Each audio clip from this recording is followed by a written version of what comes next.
papatayin ko na ito in a minute para hindi mabuo-buo ang yogurt. Kasi niluto ko na yun sa kabila kaninang kawali. So, ayan na. Ready to serve na yan. Sana masarap at malasa yan para magustuhan nila.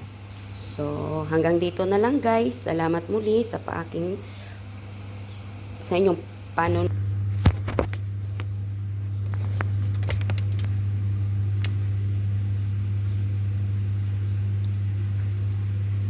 So, ngayon guys, magsasaing na ako. Maglagay tayo ng mantika, na konting mantika para sa sinaing. Kasi guys, itong pagluluto ng kanin. Kailangan karamihan nilalagyan ng oil para masarap. Ito na yung hinugasan kong bigas.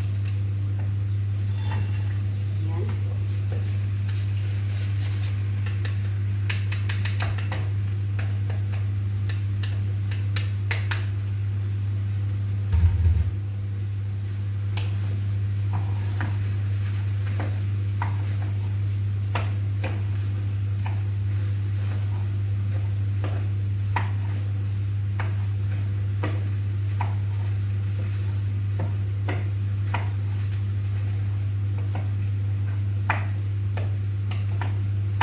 Kaya guys, inuuna ko laging pagluluto kasi yung alaga kong panganay, lagi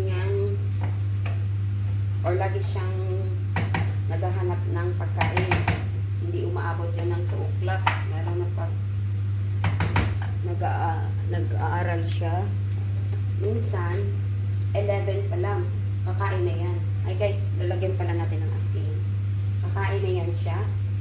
Lalo na pag alam niya na masarap ang niluto or yung ulam na lulutuin ay paborito niya. Kakatuwa din yung alaga ko guys kasi sabi niya, masarap daw ako magluto. Ay iwan ko lang.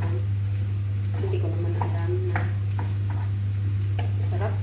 Basta nilalasahan ko lang sa panglasa ko. So, yun lang.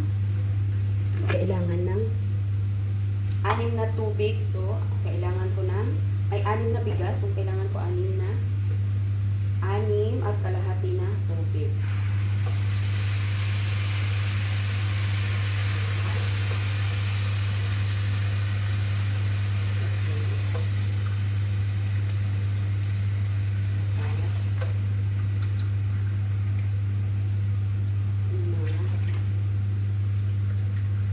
Oops. Ayun lang. Papakulo tayo ng tubig.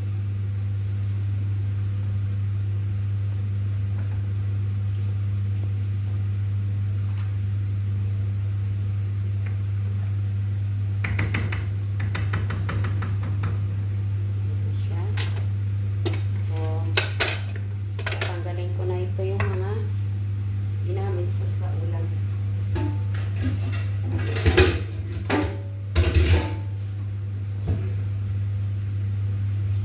Para malinis ang kusina, yung background, yung paligid.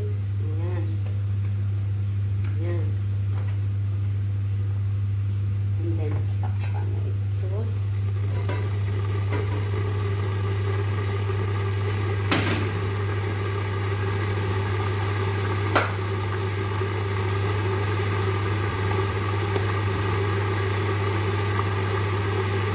Yan na guys, mag-a-add na lang ako ng 1 basong tubig dyan at ayan, tapos na yan.